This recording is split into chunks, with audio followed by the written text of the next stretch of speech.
তাছাড়াও তোর তো বেশ কিছুটা সময় লাগবে সবকিছু গুছিয়ে উঠতে, আর তার মধ্যে আমি এদিকটা সবকিছু সামলে নিচ্ছি। মা, এসব তুমি কি বলছো? তোমার মেয়ে এখন ডক্টর হয়ে গেছে, অনেক বড় ডক্টর। ইন্ডিয়ার সব থেকে বড় মেডিকেল কলেজের ডক্টর হয়েছে তোমার মেয়ে। আর এই কথাটা যদি তোমার ম্যাডামও শোনেন না, তাহলে উনিও হয়তো বিশ্বাস করতে পারবেন না। মা, তুমি এত কিছু ভেবো না, তোমার ম্যাডামের সাথে আমি কথা বলে নেবো। তুমি চলো আমার সাথে। পায়েল, আজকে বাড়ি যাওয়ার সময় না অনেকটা মিষ্টি নিয়ে যাব। পাড়ার সবাইকে মিষ্টি মুখ করাবো, সবাইকে গর্ব করে বলবো যে আমার মেয়ে অনেক বড় ডক্টর হয়ে গেছে। কি ব্যাপার, একা একাই কি মিষ্টি খাবেন নাকি আপনারা? Good morning ma'am. ম্যাডাম, ও আমার মেয়ে পায়েল।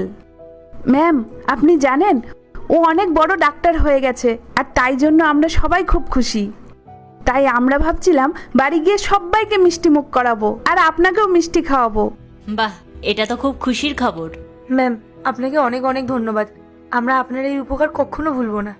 আপনি আমাদের সব খারাপ পরিস্থিতিতে আমাদের পাশে ছিলেন। আমার মা অনেক জায়গায় কাজের সন্ধান করেছিল, কিন্তু কেউ আমার মাকে কাজে রাখতে চায়নি।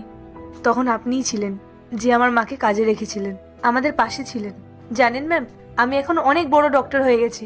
তাই ম্যাম, আমি চাই না যে আমার মা আর এখানে কষ্ট করে কাজ করুক। ম্যাম, আপনি আমাকে ভুল বুঝবেন না, আমি আপনার কাছে অনুরোধ করছি। আমি কি আমার মাকে এখান থেকে নিয়ে যেতে পারি ম্যাম? ম্যাম, ও অনেক ছোট, ওর কথায় কিছু মনে করবেন না। ওকে আমি ঠিক বুঝিয়ে দেব। আসলে ও এখন নতুন নতুন চাকরি পেয়েছে তো, তাই খুশিতে ও এই সব বলে ফেলেছে।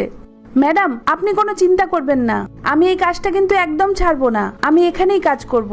আন্টি, আপনার মেয়ে একদম ঠিক বলেছে। এমনিতেও আপনার অনেক বয়স হয়েছে, আপনি আর কদিনই বা এভাবে কষ্ট করবেন। আর আমি তো সবসময়ই আপনাকে বলি যে আপনার শরীর কেমন আছে।